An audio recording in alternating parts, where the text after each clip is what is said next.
ဆိုသားနောက်ကအားလုံးအနန္တ၅ပါးကို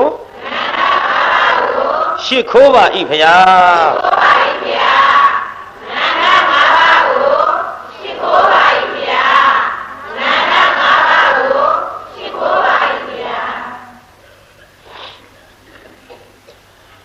အနန္တ၅ပါးရှိခိုးပြီးတဲ့နောက်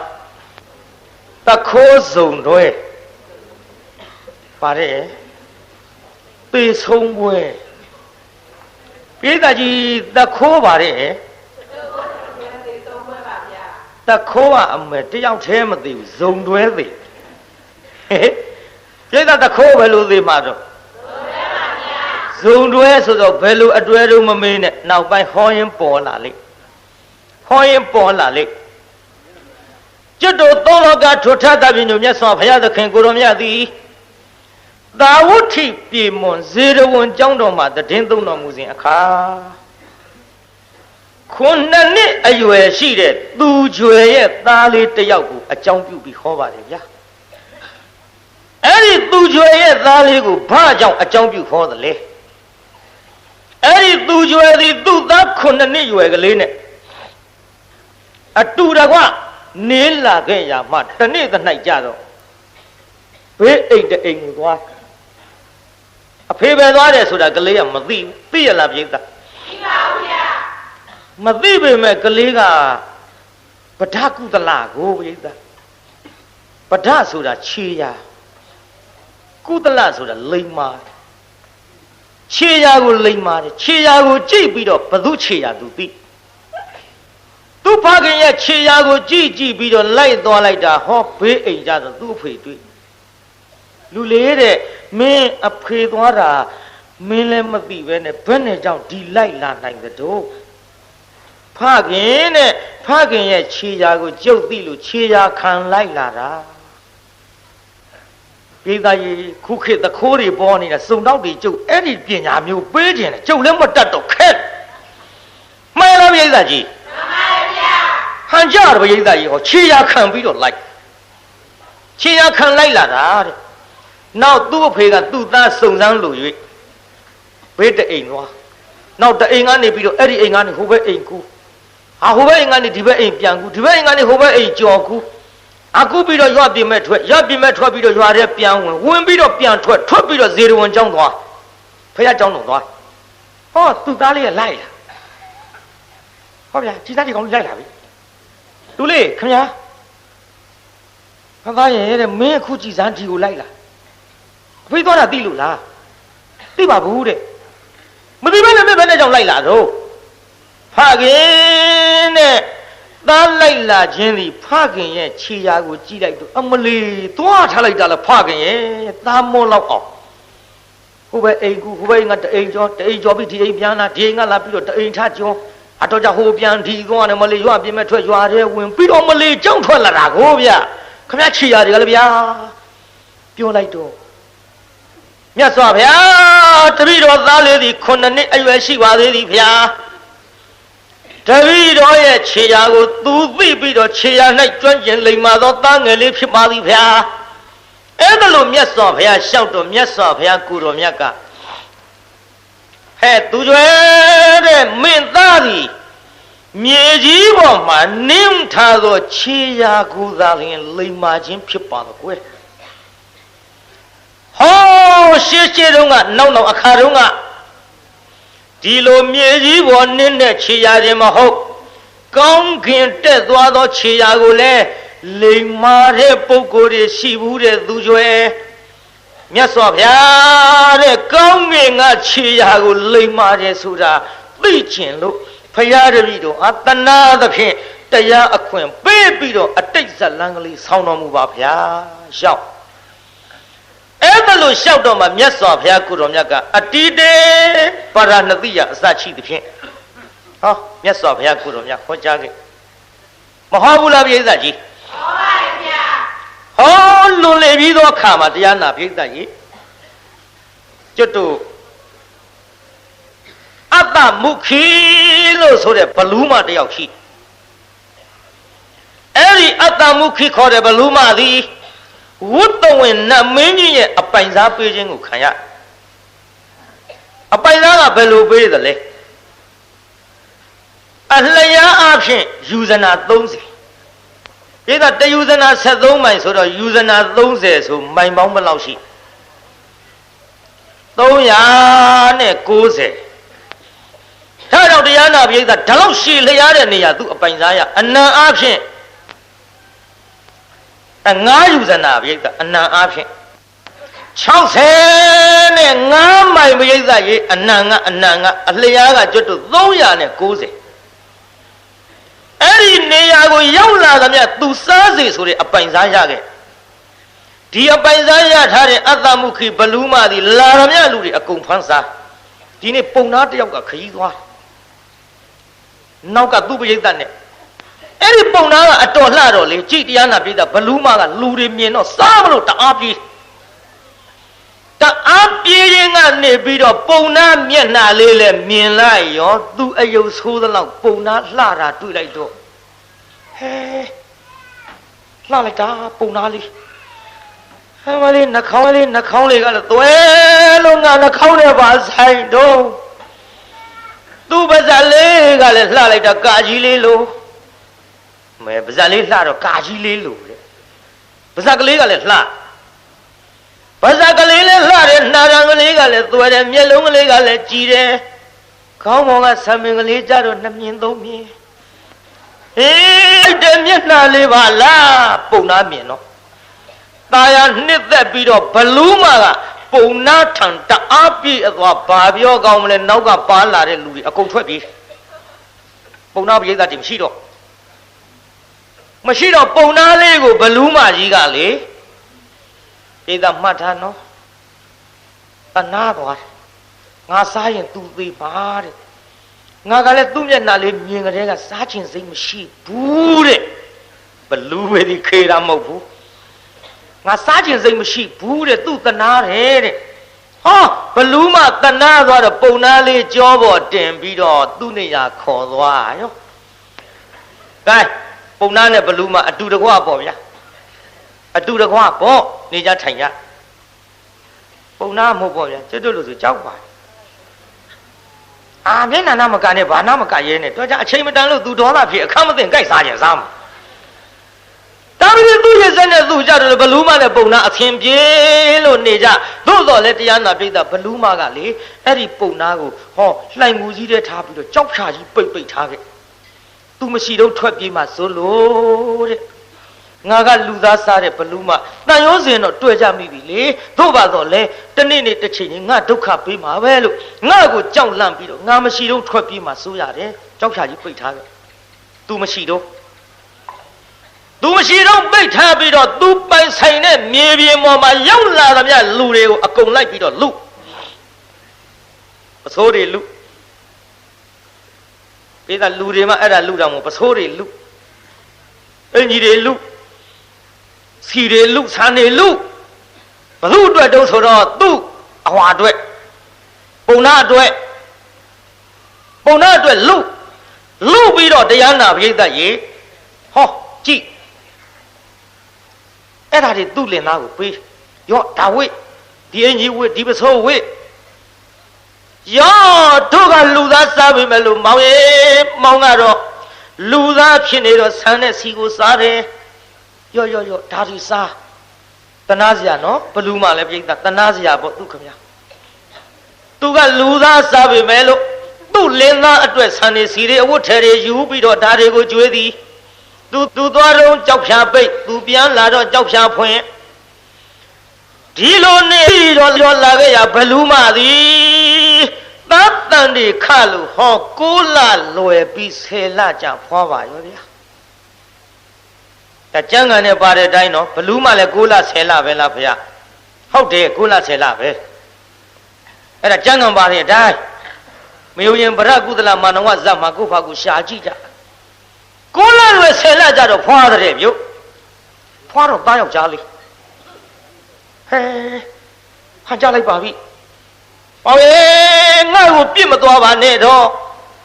ပုံနာကပြောတယ်အိုးမင်းကိုဘယ်တော့မှပြစ်သွားမယ်ပြောလို့တော့မဟုတ်ဘူးလေတဲ့လူသားနဲ့ဘလူးမဆိုတော့တနေ့နေ့တစ်ချိန်ချင်းကြတော့ငါဒုက္ခပေးမှာပဲဆိုပြီးတော့စိတ်လေးပြီးထွက်ပြေးမှဆိုလို့ကြောက်ဖြာကြီးတောင်ပိတ်ပိတ်ထားခဲ့ရတာမဟုတ်လားမသွားပါဘူးကွယ်စိတ်ချပါတော့စိတ်ချပါဆိုပေမဲ့လို့ကျုပ်ရှိတုံးလားစိတ်ချတယ်ကျုပ်မရှိရင်တော့တော်တော်သားဖပိတ်ခဲ့ရမှာဟောဒီကြောက်ဖြာတိုက်ပိတ်ပါမင်းစိတ်မချပိတ်ပေါ့ဒီလိုနဲ့ကြောက်ဖြာကြီးပိတ်ပိတ်ထားပြီးတော့ဘလူးမကရှာကျွေးအလုံးလုံးမစားရဘူးလူသားများအဆင်ပြေခြင်းတော့ဘလူးနဲ့တွေ့ပြိဿအဆင်ပြေခြင်းတော့ဗာနဲ့တွေ့တောင်ငူမြို့ကတကားတွေပြောရအောင်ခင်ဗျားတို့ရှာရဖွေရအလုံးလုံးရပင်မန်းတာအဲ့ဒါလို့ရှာကျွေးလောက်ကင်ကျွေးတဲ့ဘလူးမများလိုချင်ဘူးလားအာနာပါနာနဲ့မွေးရတာကြောက်ရှင်ကြောက်နေမှာပါမကြောက်နဲ့ဘလူးကမျက်နှာသာအယုတ်ဆိုးတာမျက်နှာသာအယုတ်ဆိုးတာအစစအရာလူလိုလောက်ကင်ကျွေးတယ်ရှာကျွေးတယ်ဖွေကျွေးတယ်ဒါပြောတယ်ကြည်တရားနာပိဋကကြီးအဲ့ဒါလို့ရှာဖွေလောက်ကင်ကျွေးပြီးတော့လာခဲ့ရသားကလေးကအရွယ်ရောက်လာခဲ့ပြီအရွယ်ရောက်လာတော့ကလေးလေးကကြည်ပြီးတော့သူ့ဖွေမျက်နှာကြည့်လိုက်ဟာဖေးကလှသူ့မေမျက်နှာကြည့်မလေးကြောက်စာကြီးရှေ့တော့မေးလို့မကောင်းသေးဘူးဖေးကလှတယ်မေးရရုပ်ဆိုးတယ်အမေကြည့်ပြီးကြောက်နေတယ်မေးမယ်ရှေ့တော့မေးလို့မဖြစ်ဘူးအယုတ်ဆိုးတဲ့မေးကခံချင်မှာမဟုတ်ဘူးဟောသူ့ဖေးနဲ့နှစ်ယောက်ထဲနေကြဖေးတဲ့ဖေးကြတော့လှတယ်ဗျာတဲ့အမေကြတော့ဘာလို့အယုတ်ဆိုးတာဒုံးနဲ့မျက်နှာကြီးကလည်းဘူးတွေဒစ်နေတဲ့သွားကြီးကလည်းရှည်ကြီးပဲတဲ့မျက်လုံးကြီးကလည်းလင်းကွင်းကြီးလောက်တဲ့လက်ကွင်းကြီးလောက်ကြောက်စရာကြီးတဲ့ဖေးနဲ့မေဘာကြောင့်မတူကြတာတော့အော်သားကလည်းကွယ်ဘယ်တူမရုံးပါရဲ့အဖေကလူသားမေကဘလူးဗျာလူလေးလန့်သလားလန့်တော့ပေါ့ဗျာဘလူးဆိုရင်ကြုတ်ဒီနေရာမနေချင်တော့ဘူးအော်လူလေးရဲ့ဒီနေရာမနေချင်တော့ဒီလိုမပြောနဲ့လေမင်းအမေကမွေးတော့မင်းကအမေသားပဲကို့အမေဘလူးပဲမကိုကလူပဲသားရဲ့ဘလူးပဲဖြစ်စေလူပဲဖြစ်စေတရိစ္ဆာန်ဖြစ်စေဘယ်လိုပုဂ္ဂိုလ်သတ္တဝါပင်ဖြစ်စေကိုမွေးထားတဲ့သားသမီးကိုကိုအမတန်ချစ်ကြပါတဲ့သားရဲ့ဒါကြောင့်သားရဲ့မင်းဒီလိုမပြောနဲ့နော်ဖေးတဲ့ဒီလိုမပြောနဲ့ဆိုပြီးကြုတ်တော့မနေချင်ဘူးဗျာတဲ့ကလေးလေးကအရွယ်ကလေးရလာတော့တရားနာပိဋကကြောက်ဖြာကြီးဖွင့်ပြီးသူ့အဖေပြင်မဲ့ထုတ်ထားသူ့ဖေပြင်မဲ့ထုတ်ထားသူ့မေကပြန်လာဟောဘောင်ကြီးဘာလို့ကွယ်ဘာလို့ပြင်မဲ့ထွက်နေတာတော့အိုးတဲ့ပြင်မဲ့ထွက်နေတာကြောက်ဖြာကြီးပွင့်လို့ထွက်တာလေဟင်ကြောက်ဖြာကြီးဘယ်သူလာဖွင့်တော့မင်းသားဖွင့်ပေးတော့ပါကွယ်လာတောင်းဝင်ပြောင်းဝင်ကြောက်ဖြာကြီးဖွင့်ပြီးတော့လှိုင်ကူလည်းပြန်ထက်ခီးထွက်တော့ပိတ်နောက်တစ်ခါသားလို့သူကဖွင့်ပြီးဖေးပြင်မဲ့ထုတ်ထားပြန်ရောဒီလိုသူ့ဖေးပြင်မဲ့ထုတ်ထားတာဖြစ်တော့သားကိုချစ်တဲ့ဘလူးမခမရသည်သားအပေါ်အမြင့်ဒေါသလည်းပါမထားဘာမှမငင်းမဲချင်းငေါက်ချင်းမရှိမင်းသားဖွင့်တာဆိုတဲ့ကငြိမ့်သွားရှာသည်မိခင်များရဲ့မေတ္တာဟေးငါညီများနှမများအတူယူထားကြစမ်းပါကွမင်းတို့ငါတို့ရဲ့အမေတွေလည်းဒီလိုပဲဟာဒီထဲအဖေလို့သူကဒုတ်ကြီးနဲ့ရိုက်မယ်လို့ရင်တော့ဒုတ်သေးသေးနဲ့လုံတော့ကလေးမတော်တဆရိုးဝနုံကျိုးသွားရင်ဒုက္ခအမေကဟဲ့မင်းတို့ငါတို့အမေတွေလည်းဒီလိုပဲဟာအဖေလို့သူရိုက်တော့လေအမေလို့သူကတားခဲ့သည်မိခင်ရဲ့မေတ္တာကွယ်ကြီးမားလုံးလို့ကြည့်အခုမန်လည်းမမှန်ဘူးငေါက်လည်းမငေါက်ဘူးနောက်တော့တရားနာပိဋကသားလို့သူကဖေးတဲ့ဘလူးမကြီးနဲ့တော့မနေနဲ့ကျွတ်တို့လူသူပေါ်တဲ့နေရာပြေးကြပါစို့လို့သူ့အမေမရှိကြတဲ့ကြောက်ဖြာကိုဖွင့်ပြီးတော့တရားနာပိဋကကြီးဟောသူ့ဖေကိုထမ်းပြီးတော့တအားပြေးတော့ဘလူးမပြန်လာပြီဟောဟေးလှိုင်းမှုကြီးပွင့်နေပါဖြစ်လားလူကလေးဟဲ့တာကိုလည်းခေါ်လို့မရမောင်ရဲ့ဘဲကိုပြန်သွားကြလေတဲ့တော့ဟ ဟာမလေးအေးစစ်စစ်စားနေရတာဟုတ်ပါလျက်ကနေဘာများအထူးဆန်းစားခြင်းလို့တော်တန်တောင်းတန်းနဲ့သွားပြီးတော့တစ်သီးများရှာဖွေလေသလားတိဥသိဖို့တွေများရှာဖွေလေသလားတာရဲ့လူလေးမောင်ရဲ့အမေခေါ်နေတာကြားရဲ့လားဟိုကပြေးရှိမကြတော့တရားနာပြိဿဟောအမေလို့သူကနောက်ကနေလိုက်ခြေရခံလိုက်တော့တွေ့မောင်ဘာလို့ထွက်ပြေးတာတော့အိုးမောင်ကပြေးတာမဟုတ်ပါဘူးကွယ်တဲ့မင်းသားခိုးပြေးတာတဲ့အိုးဒါကမောင်လိုက်လို့ဖြစ်တဲ့ကိစ္စပါတာလူလေးလာလေးတာရဲ့သွားကြစို့ဆိုပြီးတော့ပြန်ခေါ်သွားပြီးတော့လှိုင်ကူထဲထည့်ပြီးကြောက်ဖြာပေးနောက်တော့သားလို့သူကနည်းနည်းစဉ်းစားမဖြစ်ဘူးဒီတိုင်းတော့နောက်ကလိုက်လာမှာငါအမေရဲ့အာနာပြန့်နှံ့ရာအရက်ကိုငါပိုက်ချပြီးသိရင်လွတ်အောင်ပြေးနိုင်တယ်မေးတာကောင်းနည်းနည်းမေ့လောက်တဲ့အချိန်ကြတော့အမေပကတ်လို့မမေရဲ့တဲ့ဟိုမမေတို့ကအသက်ကြီးပါတယ်တဲ့သားတို့ကအသက်ငယ်ပါတယ်တဲ့အကယ်၍များမမေတို့ကအရင်သေသွားရင်တဲ့မိဘပစ္စည်းကိုကြံရစ်တဲ့သားသမီးပန်ရိုးထုံးစံမှုအမေမှာဘာပစ္စည်းတွေရှိတော့ခမညာတဲ့ပရိယလေးနဲ့မေးလိုက်တော့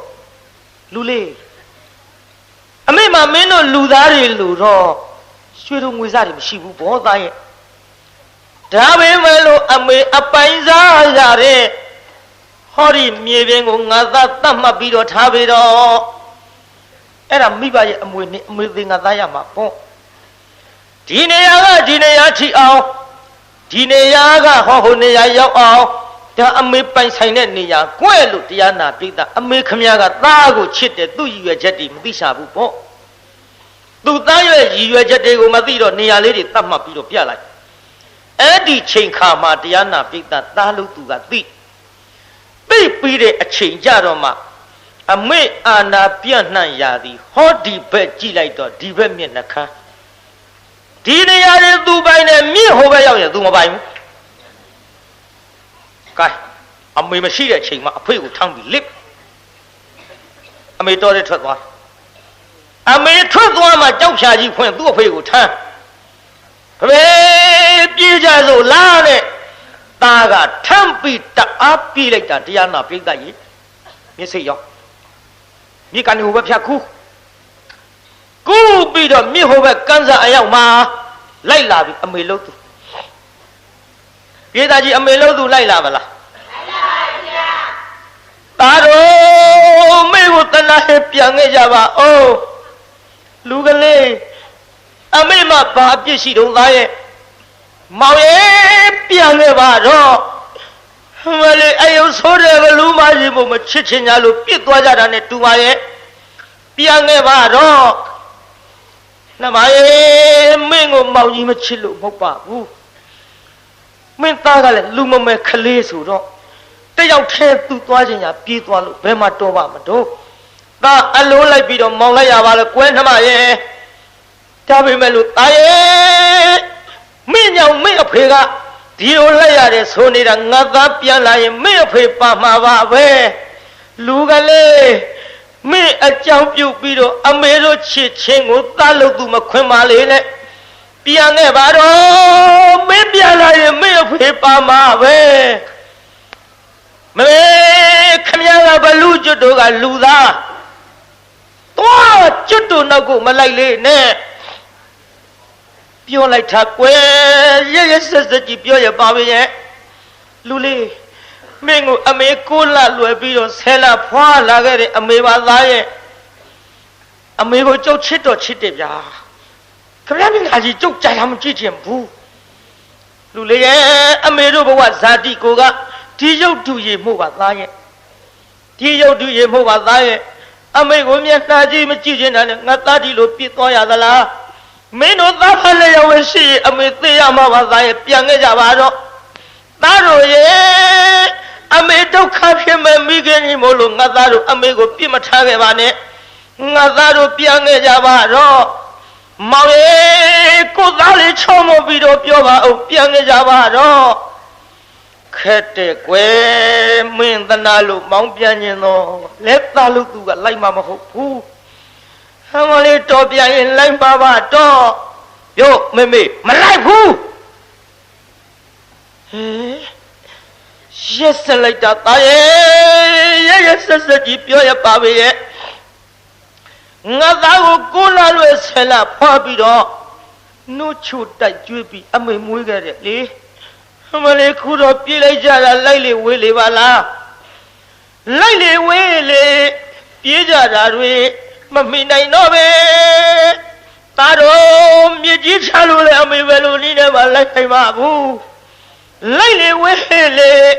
ပြေးကြတာတွေမမိနိုင်တော့ပဲပြန်နေခြင်းပဲအမေကိုတနာရင်နောက်ဖက်နှစ်ယောက်လုံးပြန်ခဲ့ပါလားမသွေထားကြတာတပောင်းမဲ့မလေး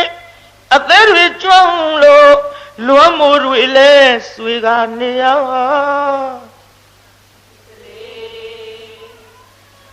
ဒီတလုံးတော့မကြက်ဖဲနဲ့ရနော်အေးမစိုးဘူးဟဲ့ပြီးတော့ဗါတဲ့ဩပြန်လာလေအမေဆောင်လို့မျောနေဘလူးမကိုပြေးထားလို့ထွမသွားပါနဲ့လေအကြောင်းကံမကောင်းပြန်လှကလေးလင်းနဲ့သားကရှောင်ခွာပဲတကယ်ပဲတွေးလို့မအေးလို့လေအဆွေတခံပူနေပါရဲ့မေတန်တရားဝတ်နှောင်ရဲ့ဘယ်ခံရငြိမ်နိုင်မှာပြေးရှောင်ကပုံလို့တန်ရောစင်တွေတကယ်မယုံနိုင်မေသားတော်မင်းတို့တန်ရောစင်ကြီးကိုဘယ်လိုမှယုံပြီးတော့မဖြတ်နိုင်ပါဘူးသားရဲ့အမေသားကြီးကွဲတော့မှာပဲသားရဲ့ဘလူမကြီးဆိုပြီးတော့ငါသားမုံသွားပြီထမရဲ့မမုံမနဲ့သားရဲ့မင်းတို့သားဖားကိုအမေကိုယ်တိုင်ရှားပြီးတော့ကြွေးခဲ့တယ်ဟမ်ဝလေဟောဒီတောင်းပြင်းလွတ်တဲ့ခွေးမကြီးလို့အမေကိုထားခဲ့ကြတော့မလားသားရဲ့မထားခဲ့ပါနဲ့သားရဲ့လို့မင်းအမေငါအသေးမှာကိုင်ဆွဲကလည်းပြည်တယ်မောင်ရဲ့ပြန်လှဲ့ကမလာတော့ရင်ဖြင့်မင်းကိုလေအမေလေးပညာပေးလိုက်မလေပြိဿကြီးဘာပေးမှာတဲ့တော့ပညာပေးပါဗျာပညာပေးမယ်သားရဲ့အမေကိုမသနာဆုံးကသားတို့သွားကြပါတော့ဒါပေမဲ့လို့လူမမဲသားလေးပညာမရှိလို့ရှိရင်ငါသားကြီးလူဘဝအဆင်တန်းနှိမ့်ပြီးတော့စောက်နေအတွက်အခက်ကြုံလိမ့်မယ်သားရဲ့ငါသားကိုအမေပညာပေးလိုက်မယ်ဟောဒီစိတ်နာမဏိမန္တန်ကိုငါသားကြီးယူသွားပါတော့သားရဲ့မြစ်တစ်ဖက်ကလေးပြီးတော့အမေသင်တဲ့ပညာကိုငါသားကြီးရအောင်ယူသွားပါတော့အမေပေးလိုက်မကွယ်လို့သမုံရွှေသွေးအမေသင်ပေးလိုက်မလေတရနဲ့တူနဲ့တက်အမဒီတိုင်းသွားမှာကိုဗျဟောပါတာပြောပါတယ်သမုံရွှေသွေးအမေသင်ပေးလိုက်မလေမောင်မချစ်ပေမဲ့အမေရဲ့မေတ္တာရဲ့ကြီးမားပါပဲကြီးမားပါပဲသားရဲ့မင်းမချစ်ပေမဲ့လို့အမေမေတ္တာကြီးမားလို့ပညာသင်ပေးလိုက်မယ်သားရဲ့ငါသားကြီးမုန်းပေမဲ့အမေမမုန်းပါဘူးမင်းအဖေအမေကိုချစ်ပေမဲ့လို့မင်းကကပ်ပြီးဇိုထန်းခေါ်နေလို့အားကလေးမြစ်ကိုကူးပြီးတော့ဟောဒီပဲလောက်မပြန်လာတော့ဘူးတဲ့သားရဲ့ငါသားတို့မရှိရလေအမေသက်ရှိမှမဟုတ်ပါဘူးဟောဒီပဲလူမကြီးရင်ကွဲပြီးတော့သိရမှာပါသားရဲ့နားထောင်သားရဲ့အမေသင်ပေးလိုက်မကွယ်သမုံရွှေသွေးအမေသင်ပေးလိုက်မလေမောင်မချစ်ပေမဲ့အမေရဲ့မေတ္တာရဲ့ကြီးမားပါပဲကြီးမားပါပဲ12နှစ်အထက်ကခိုးသူချေရာငါတွေရှာလို့တွေ့နိုင်မယ်ပစ္စည်းဥစ္စာအမှန်မကွာရတော့မလေးတာရဲ့12နှစ်အထက်ကပျောက်ဆုံးတဲ့တခိုးထားတဲ့ပစ္စည်းတွေကိုငါသားကြီးခြေရခံလိုက်နိုင်တဲ့ပညာအမေသင်ပေးလိုက်မယ်ယူသွားတော့သားရဲ့ဆိုတော့သားလို့သူကဒူးလေးထောက်လက်အုပ်ကလေးချီမမေ ဟုတ်ကဲ့ကျွန်တော်ကိုသင်ပေးပါမေမေရဲ့မေမေဘလူးနဲ့လူသားအတူနေဖို့ကျုပ်လေညာတိုင်းအိမ်မပြောဘူးမေရဲ့အမေကိုချစ်တော့ချစ်တယ်ဒါပေမဲ့ကျုပ်ကြောက်တယ်အမေရဲ့ဒါကြောင့်ကျုပ်မနေခြင်းဘူးအမေထံကပညာကိုပေးမယ်ဆိုရင်တာရိုးသေးကတော့ပြီးတော့နာယူပါမယ်အမေလှုပ်သူကနေပြီးတော့စိန်နာမဏိမန္တန်လေးပေးလို့ဒီမန္တန်လေးယူသွားပြီးတော့လေမန္တန်လေးဆိုတော့လေခမည်းတော်ကခြေရာကိုသိနိုင်တဲ့မန္တန်လိုခြင်းမှာပဲလိုခြင်းပေမဲ့လည်းကြမ်းကန်တဲ့ကမန္တန်လို့သာပါတယ်အဲ့ဒီမန္တန်ကဘာမှမပါတော့ခမည်းတော်လည်းပြောပြလို့မဖြစ်ဘူးပြောပြလို့မဖြစ်ယုံတယ်မကဘူးကြမ်းကန်တဲ့မြအဲ့ဒီမန္တန်ပိုင်ကျုပ်ကအရင်ယူမှာဟုတ်တယ်စိန်နာမဏိမန္တန်နဲ့ဗျခြေရာကိုမြင်နိုင်တဲ့မန္တန်ပဲပေးလိုက်အဲ့ဒါလို့ပေးလိုက်တော့တလို့သူခမည်းကဒူးလေးထောက်လက်အုပ်ကလေးချီလို့မေမေကျုပ်မှတ်ပါတယ်ခမည်းကျုပ်ယူသွားမဲ့ခမည်းနဲ့ဒူးကလေးထောက်လက်အုပ်ချီပြီးတော့ပညာကိုအရသင်လိုက်တော့ပညာလဲတတ်ရောမှတ်မိဗလားကွဟုတ်ကဲ့မေမေကျွန်တော်မှတ်မိပြီခမည်းအမေလို့ရှိရင်သွားကြပါတော့အမေကိုပြစ်ထားခဲ့ကြပါတော့ဟောဒီဘလူးမကြီးလူသားနဲ့မတူကြဘူးရဲ့လို့အယုတ်ဆိုးတဲ့အမေကိုငါသားမကြည့်ခြင်းဘူးအဘလေးခုတော်မွေးကျေးဇူးတွေငါသားကြီးမဆက်လို့ပြစ်သွားပေမဲ့လို့မင်းကိုအမေချစ်လျက်ပါသားရဲ့သွားကြတော့ငါသားတို့သွားရင်အမေနေရတော့ပါဘူးရဲ့လို့ရှင်းပုတ်ဝေးအခြေမလားသေရမဲ့မှာအမေကတော့သေရမှာပါပဲမလေးနှစ်ယောက်စလုံးမရှိရင်ဟောဒီအသက်ကြီးကိုရတော့မှာပါသားရဲ့ရှင်းပုတ်ဝေးအခြေမလားသေရမဲ့မှာအခြေမကြတဲ့ဘလူခန္ဓာမှာအခြေမကြတဲ့ဘလူခန္ဓာမှာအထူးဆရာသေးပဲသားရဲ့အမေဆရာကတော့သေဖို့ရပဲရှိပါတယ်သားရဲ့ဒီဘဝငါသားတို့ယခုလိုမုန်းကြတဲ့ဝတ္တရားတွေဒီဘဝမှာဆုံးမစေတော့လို့အမေဆူတောင်းမယ်သားရဲ့အခြေမကြတဲ့ဘလူခန္ဓာမှာအခြေမကြတဲ့ဘလူခန္ဓာမှာအထူးဆရာသေးပဲဒီဘဝဝတ်သုံးများဟာအမေခံစားရတဲ့ဝတ္တရားတွေဒီဘဝနောက်ဆုံးဖြစ်ပါစေတော့ဒီဘဝဝတ်သုံးများဟာဒီဘဝဝတ်သုံးများဟာလွတ်ဆုံးစေရဆူတောင်းပါရဲ့လေ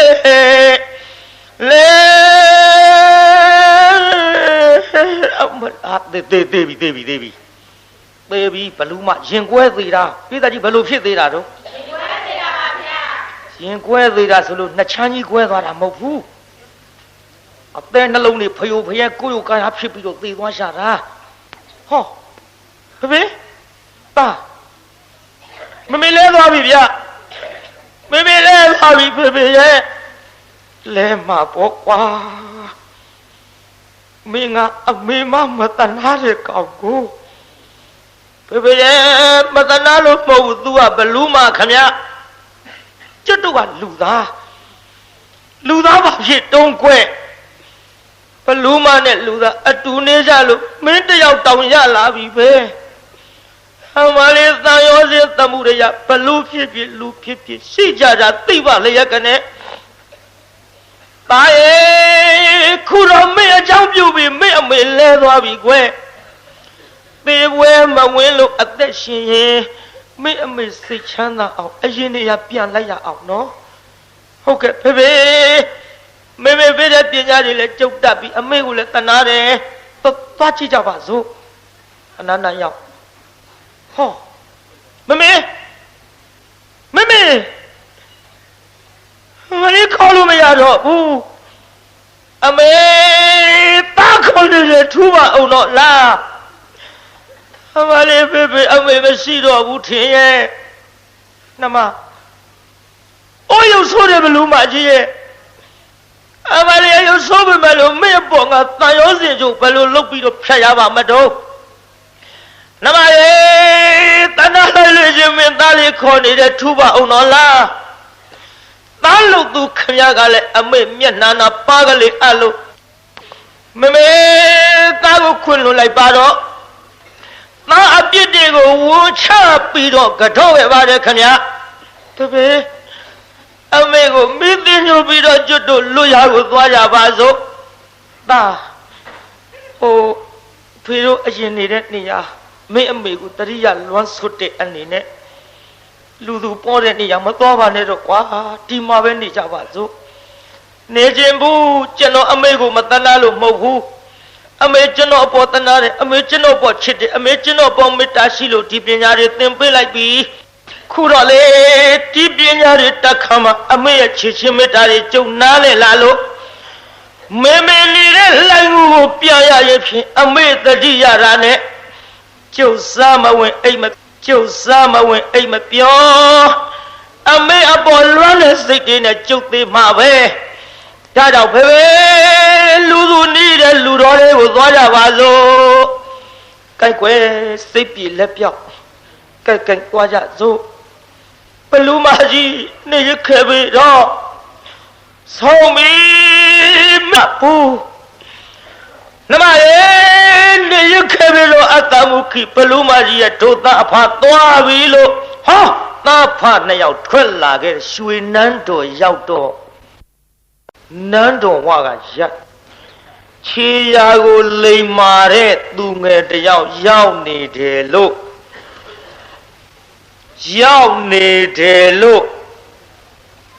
ဘယင်တော်ဥတင်ပေးကြပါဘယင်ကလှမ်းခေါ်တယ်အဲ့ဒီတငယ်ခေါ်ခဲ့ဟေးအမောင်ဗျာမင်းပါပညာတတ်ဘုရားကျွန်တော်မျိုးကြီး12နှစ်ထက်ကခိုးသွားတဲ့ပျောက်ဆုံးသွားတဲ့ပစ္စည်းတွေကိုခြေရာခံပြီးတော့ရအောင်လိုက်နိုင်တဲ့ဖမ်းနိုင်တဲ့တခိုးကိုရှာနိုင်တဲ့ပညာရှိပါဗျာခြေရာလိမ့်ပါပါဗျာအေးဒါပြင်ငါထမင်းခံစားတော့မှတ်လားပါဗျာဘုရားကျွန်တော်မျိုးကြီးဒီတန်မြညနဲ့မခံစားနိုင်ပါဗျာတနေ့ကိုငွေ1000ပေးမှခံစားနိုင်မှာပါဗျာပြေးတာတနေ့ဘယ်လောက်တဲ့မှန်ပါဗျာတနေ့1000နဲ့မှခံစားနိုင်မယ်ဆိုတော့ရှင်မယံကအေးကောင်းပြီမင်းတနေ့1000ပေးမယ်ခံစားပြီတော့လို့ရွှေနန်းတော်ခေါ်ထားလိုက်ပရောဟိတ်ပုံနာကြီးအကြံတစ်ခုဖြစ်လာဘယ်နဲ့တော့ဘယင်မင်းတရားကြီးပရောဟိတ်ပုံနာကြီးပါတော်ဥတင်ရင်မှန်လားပါဗျာဒီတငယ်တနေ့1000ပေးရတာမနှဲဘူးဗျာမနှဲနဲ့အဲ့ဒါမင်းလို့လားမင်းကသူ့လိုပညာတတ်လို့ခြေရာကိုကြည့်ပြီးတော့12နှစ်ထက်ကပစ္စည်းတွေကိုရအောင်ယူနိုင်နေကွာမှန်လားပါကိုတော်ကြီးသူခြေရာခံပြီးတော့ယူပေးတဲ့ပစ္စည်းဘာတစ်ခုတပြားသားရသေးလို့တို့ဟာမရသေးပဲခိုင်းမခိုင်းသေးပဲနဲ့အဲ့ဒါလက်တွေ့စမ်းရမယ်ကိုတော်ကြီးအေးနေအောင်ကွလက်တွေ့စမ်းတာထားတော့ဒီကိစ္စတဘာသောပစ္စည်းမစမ်းနဲ့ကွာပရောဟိတ်ပုံနာဖေမင်းနဲ့ငါနဲ့နှစ်ယောက်သေးသိပါစေရွှေနန်းတော်ယရနာဓိုက်ကပစ္စည်းတွေကိုမင်းနဲ့ငါနဲ့ကိုယ်တိုင်ခိုးရှင်မယင်သူပစ္စည်းသူခိုးလို့တဲ့ခြေရာနဲ့တခိုးရှာခိုင်းနေတယ်လားမင်းနဲ့ငါနဲ့နှစ်ယောက်သေးသွားခိုးပြီးတော့လေသူမသိအောင်တနည်းတဖုံအဖြစ်ကွာခြေရာခံနိုင်တာမြေကြီးပေါ်သာခံနိုင်တော့မပေါ်ကွာကောင်းကင်ခြေရာသူပဲနဲ့လို့ခံမှာတော့လားဘာကြစို့ဘယင်နဲ့ပရောဟိတ်တိုင်ပင်ပြီးတော့ယရနာဒိုက်ကယရနာတွေထုတ်ပြီးတရားနာပိသပြတ်တတ်တဲ့အပြတ်တတ်ကနေပြီးတော့တရားနာပိသရေမင်းအိမ်တကားလှေကားနဲ့ထောင်ပြီးပြန်ဆင်းလှေကားနဲ့ထောင်ပြီးမင်းအိမ်တကားဘောက်တခါနဲ့3-4ပေါင်ပါနောက်လှေကားပြန်ထောင်ပြီးတော့တရားနာပိသဒရိုက်ထက်တက်ပြီးတော့အပြင်ဘက်ဆင်း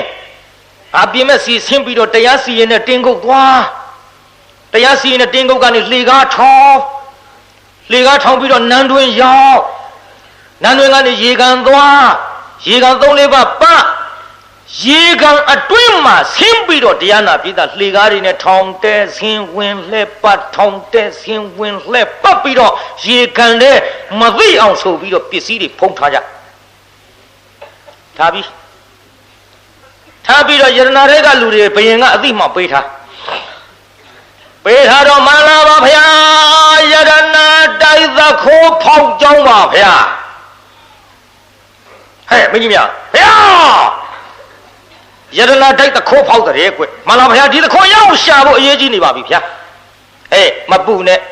ငါခစားနေတယ်တနေ့အသဗျာ1000စားလုပ်နေတဲ့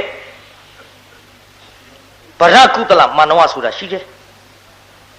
ရှေ့တော်သွေးစီရောက်ရောဗရကုတလရှေ့တော်ရောက်မှန်လားပါဗျာရှေ့တော်ရောက်ကြောင်းပါဗျာဗရကုတလမန္နဝ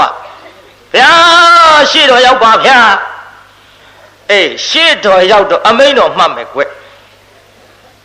မင်းသိအောင်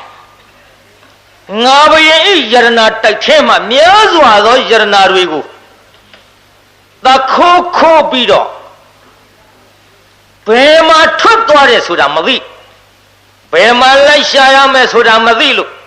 12နှစ်ထက်ကခိုးရပါပစ္စည်းတွေကိုခြေရာခံပြီးဖမ်းနိုင်တယ်ဆိုတဲ့မင်းအလှဲ့ကြလာပြီဘယ်လိုလုပ်မလဲမှန်လားပါဗျာဘုရားကျွန်တော်မျိုးကြီးတာဝန်ရှိပါသည်ဗျာတို့ပါတော့လေဘယင်ပိတ်ဆိုင်တဲ့ယရနာတိုက်ထဲကပစ္စည်းတွေကိုခိုးခြင်းသည်အဆောင်အကျက်တည်မြန်မထားလို့လားဗျာ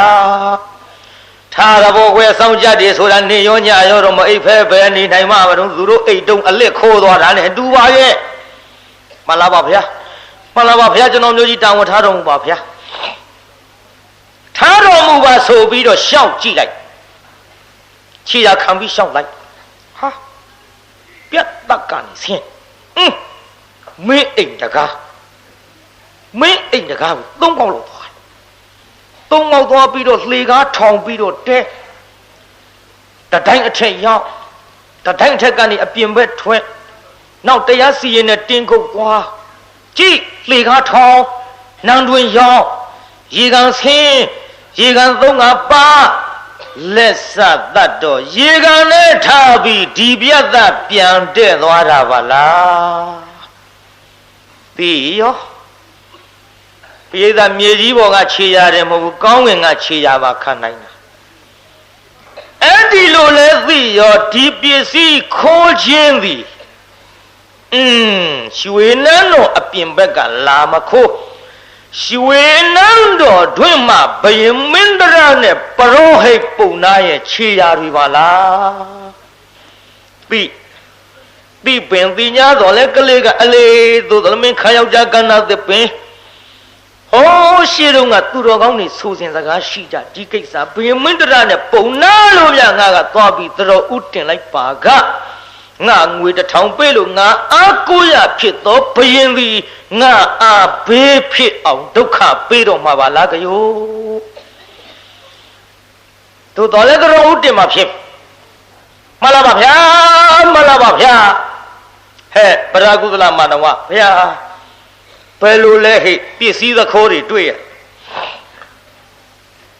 ယရနာတွေခိုးသွားတာတွေ့ရလားကွမှန်လားပါဗျာယရနာတွေတွေ့ကြောင်းပါဗျာဘယ်ကတွေ့တော့ဟိယရနာတွေရေခံတွေကတွေ့ပါဗျာပရကုသလပစ္စည်းတွေကိုတွေ့ချင်းကိစ္စမင်းရေခံကိုတည်သလားမဟုတ်ပါဗျာခြေရာတွေကအဆင်းအတက်တွေနဲ့အလွန်များများလှပါဗျာဘယ်လိုများရလဲကွမှန်လားပါဗျာဟောဒီရွှေနန်းတော်ပြတ်သက်ကနေပြီးတော့မင်းအိမ်တကားကို3-5ဆင်းပါဗျာ3-5ဆင်းလေကားထောင်ပြီးတော့တတိုင်းအပြင်ဘက်သူထွက်ပါဗျာတတိုင်းအပြင်ဘက်ကနေပြီးတရားစီရင်တဲ့တင်းကုတ်တရားစီရင်တဲ့တင်းကုတ်ကနေပြီးတော့လေကားထောင်တဲ့ပြီးတော့နန်းတွင်းရောက်နန်းတွင်းကနေရေကန်3-5ပါရေကန်တွင်းထားပြီးတော့မှမှန်လားပါဗျာသူတို့ရဲ့ခြေရာကဟောဒီပြတ်သက်သူပဲပြန်ရောက်ပါဗျာပစ္စည်းတွေဒီမှာရှူစားတော်မူပါဗျာ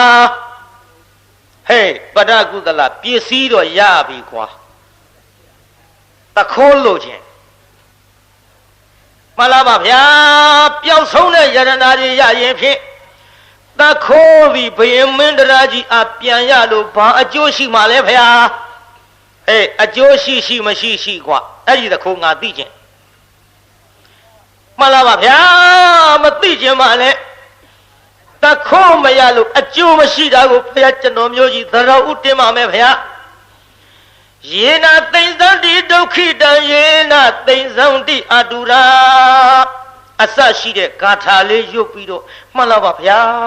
လောကရှိနေကြတော့တတ္တဝါတွေမှာထမင်းအသက်9ရက်ရေအသက်1ရက်ဆိုခြင်းအပြင်ရေသည်အားကိုးရာလူတွေမှာဖြစ်ကြပါတော့လေပါတလိညီသောစောင်းသမားသည်စောင်းကိုလေပင်မှချီ၍မရနဲ့တကွရေထဲသို့ဆင်းပြီးကူးကြသောအခါစောင်းပေါက်ထဲကရေဝင်၍လူတွေရဲ့အကူရာဖြစ်သောရေသည်လူတွေရဲ့သေဆုံးရာဘေးဖြစ်ခဲ့ပါတော့သည်ဗျာဒီဥရာတုံဆောင်းတာကိုသိသဖြင့်တခိုးကိုအသင်မင်းကြီးသိတော်မူပါလောသိတော်မူပါလောပိဿကြီးနားထောင်တော့သူပြောတဲ့ဥရာယုံလေးတွေပုံဝတ္ထုလေးတွေရေဒီလူတွေရဲ့အကူရာဖြစ်တဲ့ကဲ့သို့တဲ့အကူရာဖြစ်တယ်လို့ပဲလူတွေရဲ့ဘေးဖြစ်ပြီးတော့ရေကြောင့်လဲလူတွေသေဆုံးခဲ့ပါတယ်ဗျာတဲ့သူဆိုနေတာကတိုင်းပြည်အုပ်ချုပ်သောဘုရင်ဒီလူတွေရဲ့အကူရာဖြစ်တော်လဲထိုတိုင်းပြည်အုပ်ချုပ်သောဘုရင်ကြောင့်လဲလူတွေမှာဒုက္ခဖြစ်တတ်ပါတယ်တခိုးမပြခြင်းဘူးလို့ဆိုတာဗျိတ္တကြီးမင်းပြောတဲ့စကားတွေငါသဘောမပေါက်နားမလဲဘူးတခိုးရရအောင်ဖမ်းပေးမှန်လားပါဗျာထပ်ပြီးတော့တော်ဦးတင်မယထာဘိဇာနိရုဟန္တိတတ္တာပဋ္ဌယတိခိတာမှန်လားပါတော်ဦးတင်မမယ်ဗျာတဲ့ဘုရားကျွန်တော်မျိုးကြီးသည်တော်ဦးတင်မဲ့ကိစ္စဘယင်ဒီပညာညာနဲ့ဆင်ခြင်ရင်သိပါလိမ့်မယ်ဗျာပြောစားမြေကြီးသည်လူတွေရဲ့ယတ္တိယပါဗျာယတ္တိယဘောကမြေကြီးမရှိလူတွေပဲနေဖြစ်လိမ့်မလဲမှန်လားပါဗျာမြေကြီးသည်လူတွေရဲ့အာကိုးရာယတ္တိယဖြစ်ပါဗျာအိုဒိန်သည်တယောက်သည်မြေကြီးကိုမြေညက်နဲ့နဲပြီးတော့အိုးလို့ဖုတ်၍ရောက်မြေကြီးထဲမှာတွင်းတူပြီးတော့သူအလိုရှိတဲ့မြေနဲ့အလုပ်လုပ်ခဲ့ပါဗျာမြေကြီးသည်သူ့အာကိုးရအသက်မွေးကြောင်းဖြစ်ခဲ့ပါဗျာသို့ပါတော့လေသူတူးထားတဲ့လှိုင်တွင်းတဲ့သူဝင်နေကြမိုးကြီးသီးထန်စွာရွာသဖြင့်၎င်းတွင်းကြီးတဲ့သူရေတွေကျပြီးမြေပြိုပိလို့သူအာကိုးရဖြစ်သောမြေသည်သူရဲ့အသက်သေးစရာဘေးဖြစ်ရပါတော့သည်ဗျာတို့ဖြစ်သည့်အတွက်ဒီသခိုးကိုလည်းပဲအရှင်မင်းကြီးဒီစကားကြရင်သီနာလဲတော်မူပါတော့ဗျာမသိဘူးကွာမနာမလဲဘူးတခိုးတော့မင်းငါတွေ့အောင်ရှာပေးမှန်လားပါဗျာတခိုးနဲ့ဘာအကျိုးရှိမှလဲဗျအကျိုးရှိမရှိကွာငါတခိုးမိရင်ငါတခိုးမိတဲ့ကျင့်နဲ့ပြငါကိုတခိုးမှန်လားပါဗျာရှေ့ဆက်ပြီးတော့ရွှေသားဆင်တော်မူပါဗျာယေနာဗတ္တနိပိစန္တိတိတံယေနဝိဟညတိ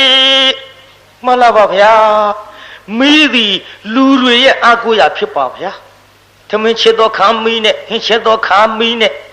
အချမ်းအေးကိုဖြောက်သောခါမီးထဲလှုံမိသည်လူတွေရဲ့အာကိုးရာပင်ဖြစ်ပါတော့လေ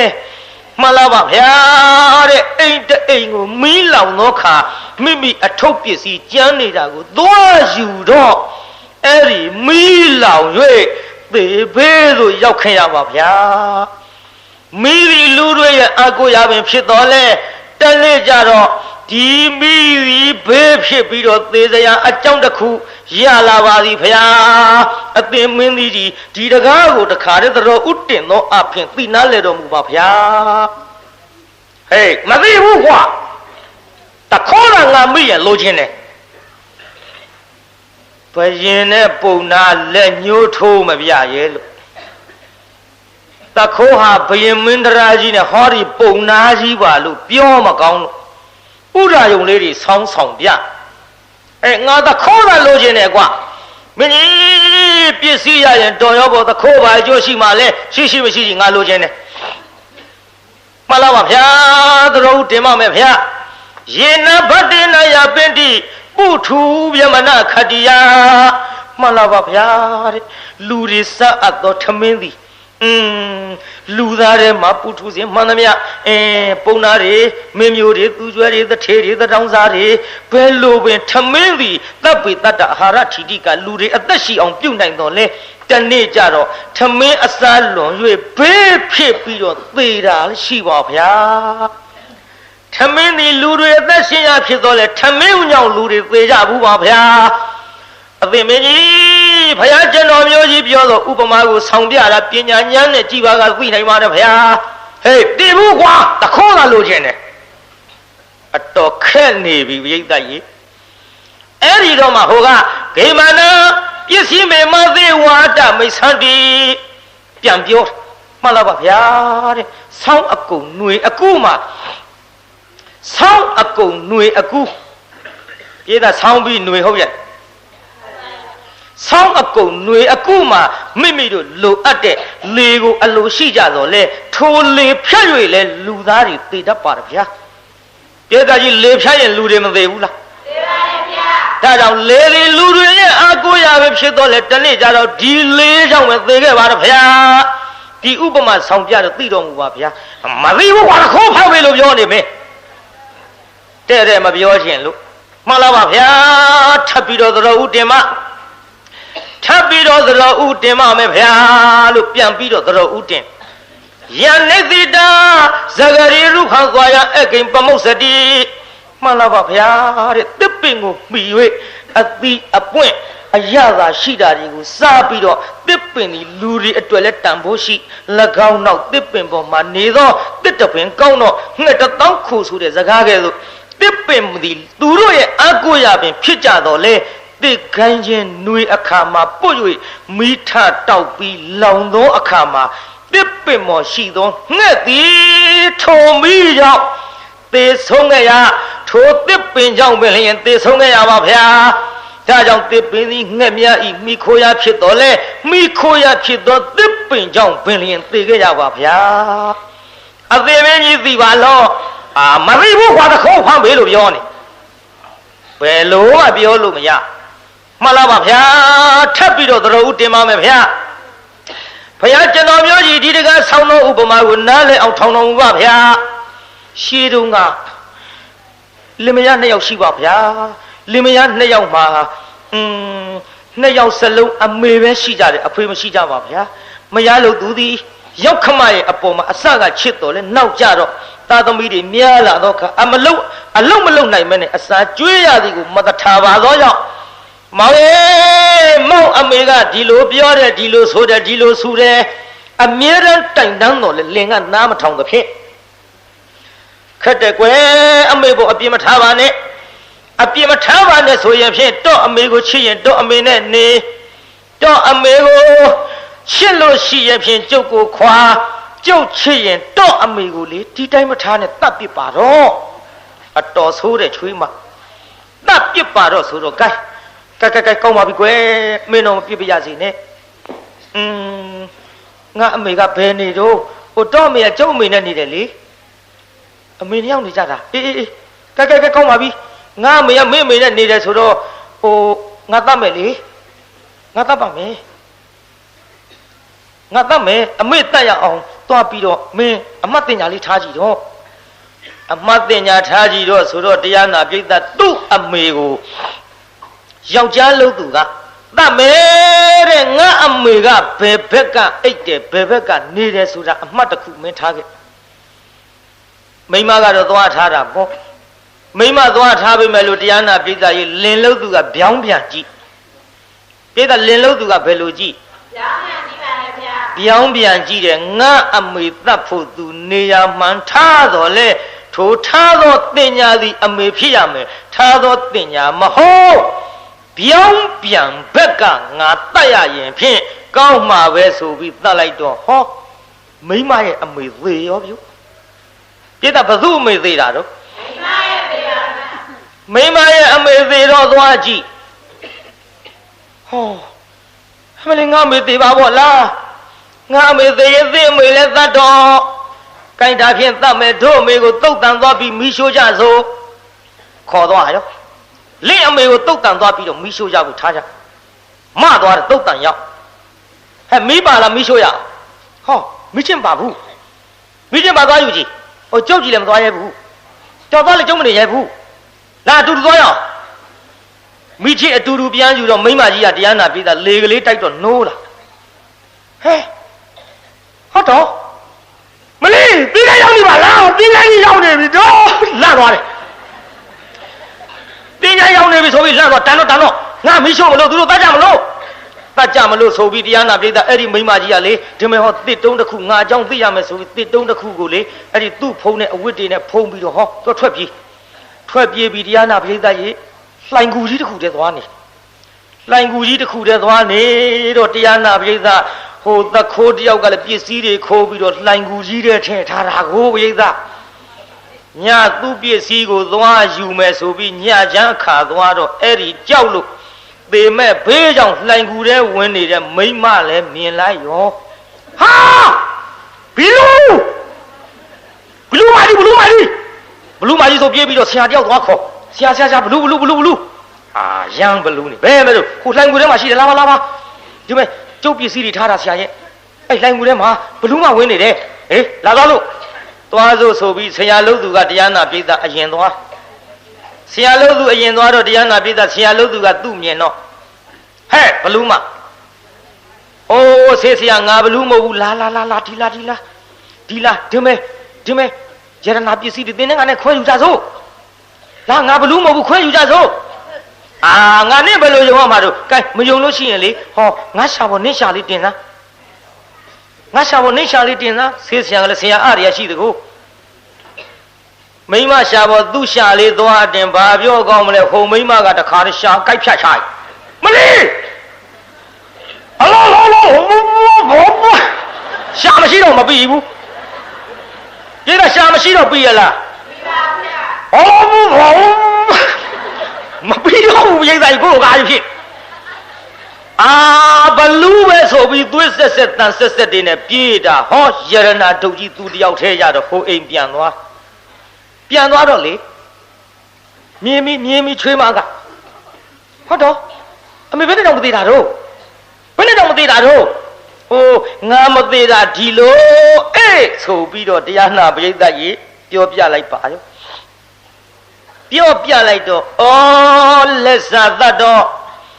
သုတ်တံမမီးဘုံမော်တင်ပြီးတော့မီးအရှို့ခိုင်ဒီလိုပစ္စည်းတွေရသကိုသွားပြီဒီသားအဲ့ဒီလိုဟာမျိုးကသူလမ်းသူသွားတာကြလားသွားပြီပစ္စည်းတွေရသကိုဆိုပြီးတော့ငါကိုတဲ့သုတ်တံထုတ်ပြီးတော့ထင်းပုံမော်တင်မီးရှို့သူ့လင်ကိုပြောတာသူ့လင်ကလည်းအားလိုက်တဲ့လူတရားနာပြိတ္တာသူ့အမေလိုပစ္စည်းတွေရလိုက်မယ်ဆိုပြီးသူ့မိမထင်းပုံပေါ်တင်ပြီးမီးရှို့လိုက်သေးရောသေပြီးအိမ်ပြန်ရောက်တယ်နောက်ရကြပြောတယ်မေးတဲ့ကျုံမိမခုတည်းချင်းရောက်သေးဘူးနော်တဲ့သေတဲ့လူဘယ်တော့မှပြန်လာတယ်ကြားဘူးယောက်ျားရုပ်မိမစကားနာထောင်းအမေကြတော့သေရအောင်ကြမ်းဟေးဒီမှာသေတဲ့လူဘယ်တော့မှပြန်မလာဘူးကွအမေကြပါလို့ပြန်လာတော့အမေကမီးရှို့ခန္ဓာအမေမှတ်နေလားအဲ့ဒါတစ်တုံး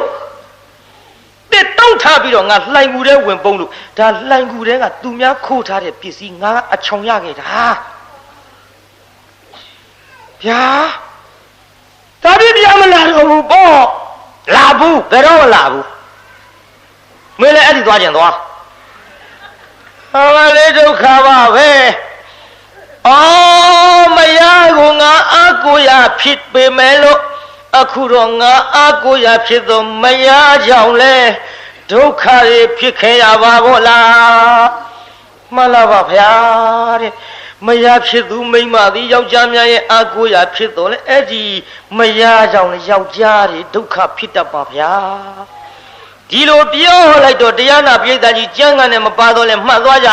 မိမများသေးလဲယောက်ျားတွေကိုအာကိုရဖြစ်ပေမဲ့လို့အာကိုရဖြစ်တဲ့မိမတွေလည်းယောက်ျားကြောင့်ဒုက္ခဖြစ်တတ်ပါတယ်ဗျာတို့အပြတ်မြန်ကြည့်သွားပေါ့ဒါကြောင့်မင်းသိတော်မူပါတော့လို့ဘယ်လိုပင်ပြောတော်လဲဟေးငါမသိဘူးငါမသိဘူးတခေါ်တော့ငါမရောက်ဖမ်းပြီ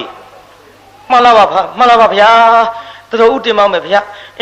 ဖခင်ဒီဟိုသားကိုအားကိုးပါတယ်ဗျာအားကိုးလို့လဲသားစုလေးတောင်းပါဗျာသားစုတောင်းလို့သားကလေးလည်းရပါဗျာဘယ်လိုပင်သားအားကိုးပြီးစုတောင်းလို့သားအားကိုးရဖြစ်ပေမဲ့လို့ငယ်ရွယ်စဉ်အခါကျွေးတော်လဲအသက်ကြီးသွားတဲ့ချိန်ခါမှာအလုံးမလုံးနိုင်လို့အရာမဝင်တော့လို့လုံအားမရှိတော့လို့အဖေကိုနှင်ထုတ်သဖြင့်ဖခင်ဒီအဝေးမှာတောင်းစားပြီးတော့သူများရဲ့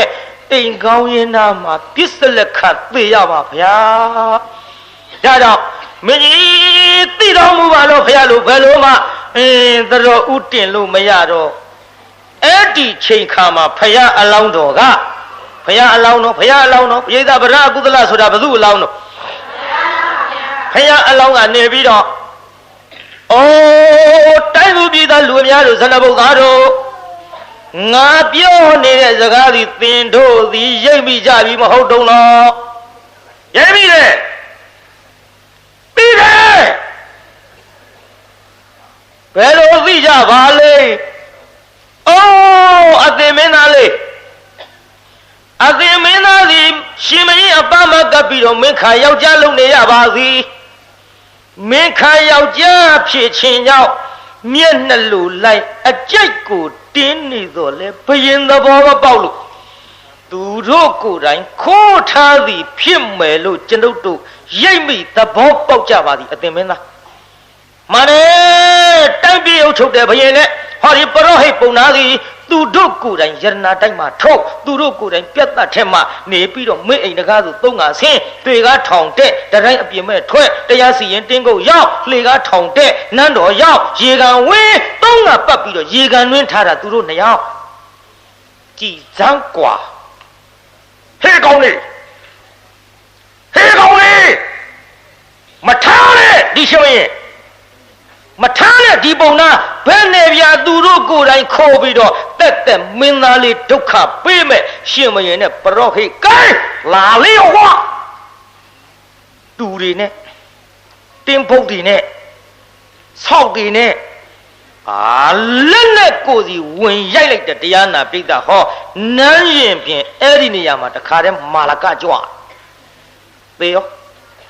သေဗလားပိဋကသေပါဗျာတယောက်ထဲလားနှစ်ယောက်ဘယ်သူနဲ့ဘယ်သူတော့ဘယင်နဲ့ပုံနာသေဗလားပိဋကကြီးသေပါဗျာခိုးလို့သေတာလားမခိုးလို့သေတာခိုးလို့သေပါဗျာခိုးရင်တိုင်းသူပြည်သားကထားရဲ့ထားပါဗျာတိုင်းသူပြည်သားကခိုးနေတော့ကိုဘယင်ကထားရဲ့တခိုးဆိုတာဘယင်ကြိုက်သလားကြိုက်ပါဗျာတခိုးကိုတိုင်းသူပြည်သားကကိုကြိုက်သလား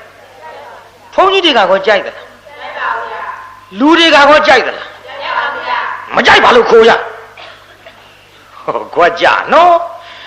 မကြိုက်တော့မကြိုက်ဘူးခိုးတယ်ခိုးတာကိုရှင်မရင်မကြိုက်လို့ဟိုတုန်းကတော့ဘယင်ကိုယ်တိုင်ခိုးလို့ဘယင်သေးတယ်အခုတိုင်းပြည်အုပ်ချုပ်တဲ့အစိုးရကတော့ခမရတို့ဥပဒေတွေနဲ့ထားလို့စစ်ဘိုခိုးစစ်ဘိုလည်းမထားဘူး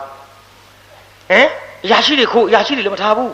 ပြည်သားမျက်နှာလိုက်ပြီးထားရလားပြည်သားဥပဒေကခိုးတာကိုသဘောမကျလို့ဒီခိုးမှုသည်ဒီလိုသေးတတ်ပါတယ်လို့ဆိုလေဟောဒီဇလန်းကိုကျုပ်နာမည်ပေးထားလိုက်တာကတခိုးဗါတဲ့ပြိဿတခိုးစုံတွေသေဆုံးွယ်အဲ့ဒီလိုသေတော့မှကျွတ်တို့ဖယားအလောင်းတော်ဖြစ်တဲ့ဗရကုသလလေးကိုရှင်မရင်မြောက်လိုက်ပါတယ်ဗျာဘာမြောက်လိုက်တော့ပြိဿဖယားအလောင်းတော်လေးရှင်မရင်ဖြစ်တဲ့ချိန်ခါမှာဏီကုန်းခမအပိသလို့တကားတော့ပင်သားသည်မြေပြင်မှာထင်းတဲ့ခြေရာကိုမြင်နိုင်တော့လေဟိုတုန်းကကောင်းငင်ကခြေရာကိုမြင်နိုင်တော့ငါဖယားအလောင်းသည်ဗရကုသလကတ္တဝတိထိုခါကဗရကုသလရဲ့ဖခင်ကွဲ့လို့မြတ်စွာဘုရားဟောကြားတော်မူသောဆုံးမှာသားဖနှစ်ယောက်ဒိဋ္ဌိနဲ့ဝိစီကိစ္စကွာလို့သောတာပန်တည်ကြပါတယ်ဗျာတကဘာလုံးမှာမြတ်တတာချမ်းသာကိုစိတ်မြဲပါစေအလုံးကိုယနေ့ည ညာကြွရောက်လာကြတဲ့တရားနာပရိသတ်ကြီးချမ်းသာကြပါစေအားလုံးကိုယနေ့ညကြွရောက်လာကြတဲ့တရားနာပရိသတ်ကြီးကျမ်းမာကြပါစေအိမ်ပြန်ပို့ကြပါစို့အတ္တကေဟေပြောသမျှဟောသမျှတွေကသဘောမကြပဲအပြစ်တွေ့ကြလျင်ချီရင်နဲ့ဘုံမုံစိတ်တွေပြစ်ပြသီးသီးသောမိမိတို့ငရာဌာနသို့နိဝတ္တတုသီခံရတာပြန်ကြပေတော့နိဝတ္တတုမေတ္တာရဲ့ပခါဖြောင်းလိုက်မယ်ပြစ်ပရာတွေဝေးရကမြန်စီရောခြေတရာဆွေကလျှံပြီးကိုစိတ်နှပြချမ်းသာစွာဖြင့်မှန်စွာမနေပြန်ပါလေတော့ပြောင်းကြစေကုန်သတည်း